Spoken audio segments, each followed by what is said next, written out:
Ahoj holky, já vás všechny moc zdravím a vítám vás u dalšího nového videonávodu, ve kterém si dnes společně uháčkujeme deku.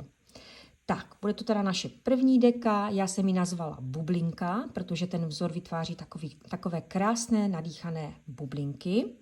Je velice jednoduchá, střídá se tam pouze jedna jediná řada, takže doporučuji rozhodně vyzkoušet i úplným začátečníkům. Rozhodně vám to půjde. Tak, co se týče příze a velikosti háčku, já mám 6 a přízi jsem použila 100% akryl, jmenuje se Elite od Janartu, ale vy můžete použít jakoukoliv přízi, kterou máte doma, ze které si chcete uháčkovat deku, akorát tomu musíte přizpůsobit velikost toho háčku, jo? Takže to už nechám na vás. Tak, jak budeme začínat? Takže budeme začínat tak, že vlastně uděláme základní řetízek, takže nahodíme si, já to dělám takto, že si tu přízi takto přehnu a nahodím si to první očko takto na háček, ale samozřejmě je spousta způsobů, jak to udělat. To zase nechám na vás, jak jste zvyklé. A uděláme si základní řetízek. Ten základní řetízek je vlastně počet ok dělitelný 3 plus 1 oko navíc. Takže já jsem v mém případě tady u této deky udělala 144 ok plus 1 oko navíc, takže celkem 145. Ale protože vám tady to budu ukazovat jenom opravdu na kousíčku, tak já si udělám základní počet 18 plus 1 očko, takže budu háčkovat celkem 19 ok.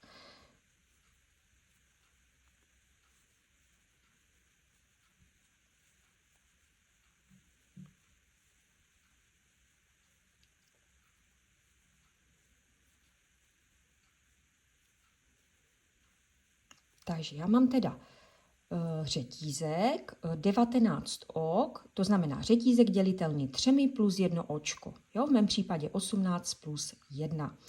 Tak, já jsem potom vlastně udělala to, že já jsem tady tu stranu, na které jsem začala háčkovat ten vzor, poté otočila jako tu nejdelší stranu, protože nevím proč, mě se prostě, já mám raději, když mám ten řetízek jakoby delší a potom vím, že tu šířku budu mít kratší.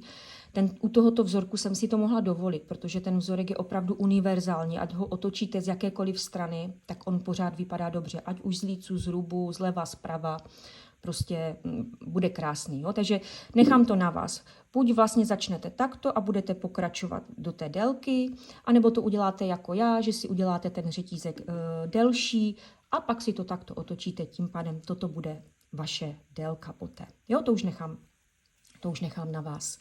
Takže my máme tedy základní řetízek a teď budeme háčkovat první řadu. Ta bude velice jednoduchá, tady v podstatě si vytvoříme takový pomyslný lem, protože do každého toho očka budeme háčkovat jeden krátký sloupek, tím si ten základní řetízek zpevníme a poté už budeme naháčkovávat ten vzor. Jo? Takže začínáme. Řetízkové oko. Toto oko nám slouží pouze na otočení. My ho nebudeme do toho počtu počítat. Jo? Takže jedno řetízkové oko, které slouží v podstatě jakoby na otočení. A teď hned do toho prvního očka, tady, háčkujeme krátký sloupek.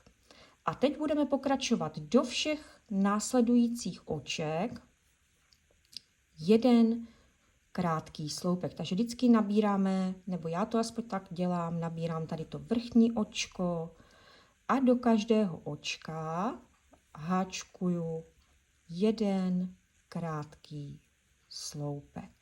Dávejte si pozor, aby se vám ten řetízek nějak takto nepřetočil, ať to potom vlastně neděláte z té druhé strany. Jo?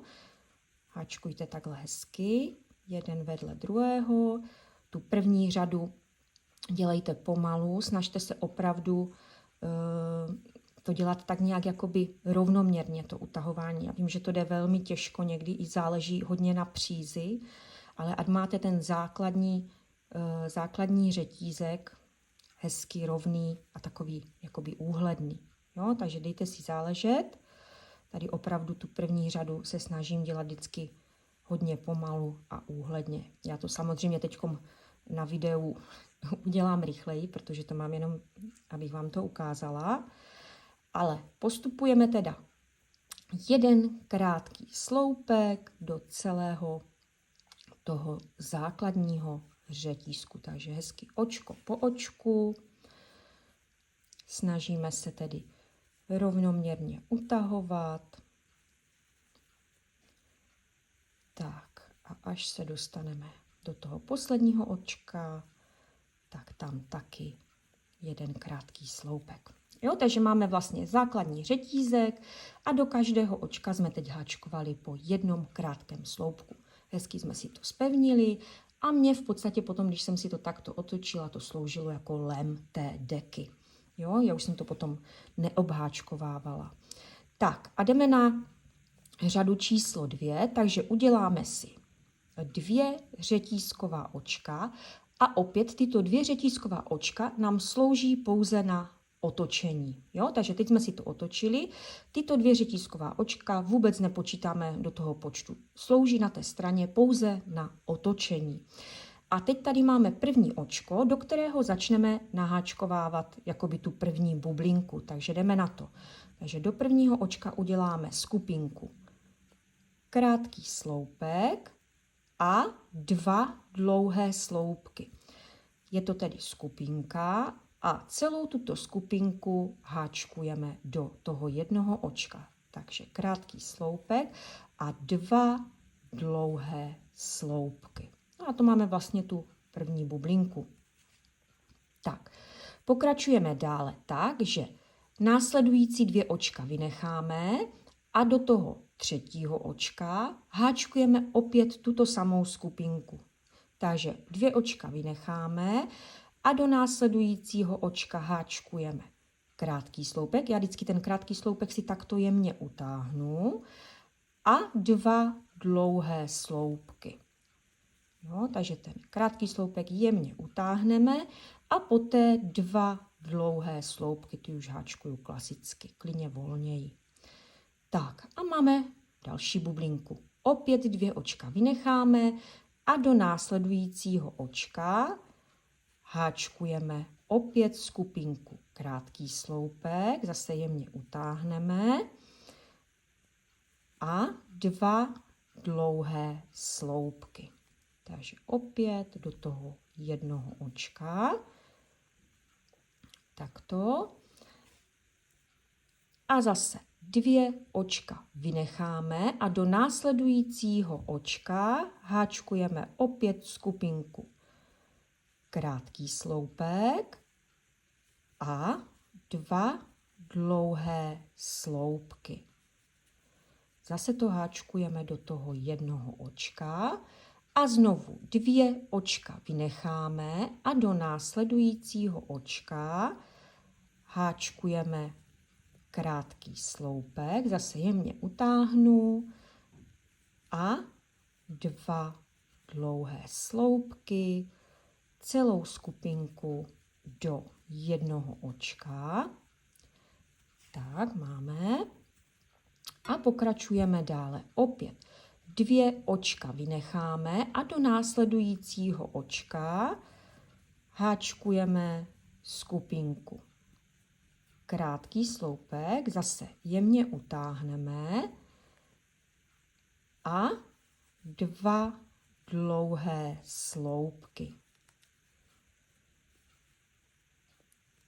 Tak a poslední 2 očka vynecháme a do toho posledního očka, které nám tady zbylo, uháčkujeme už jenom krátký sloupek a tak tu řadu ukončíme. Takže 2 očka vynechávám a tady do toho posledního očka háčkuju krátký sloupek. Takže takto to vypadá. Máme tedy hotovou tu první řadu a tady opět to samé, co na začátku. Uháčkujeme si 2 řetízková očka, práci si otočíme, takže opět je nepočítáme, ty nám slouží pouze na to otočení a jedeme ten vzor úplně stejným způsobem znova. Takže do toho prvního očka, což byl vlastně ten krátký sloupek, háčkujeme znova skupinku krátký sloupek a 2 dlouhé sloupky. Zase všechno do toho jednoho očka. 2 očka vynecháme a do následujícího očka, což je vlastně očko toho krátkého sloupku z předchozí řady, opět háčkujeme skupinku krátký sloupek, zase takhle jemně stáhnu a 2 dlouhé sloupky. Jo? A jedeme to vlastně úplně celé od začátku. Takhle se to pořád bude střídat z lícové i rubové strany. A opět 2 očka vynecháme a do následujícího očka, zase je to očko toho krátkého sloupku z předchozí řady, háčkujeme krátký sloupek a 2 dlouhé sloupky.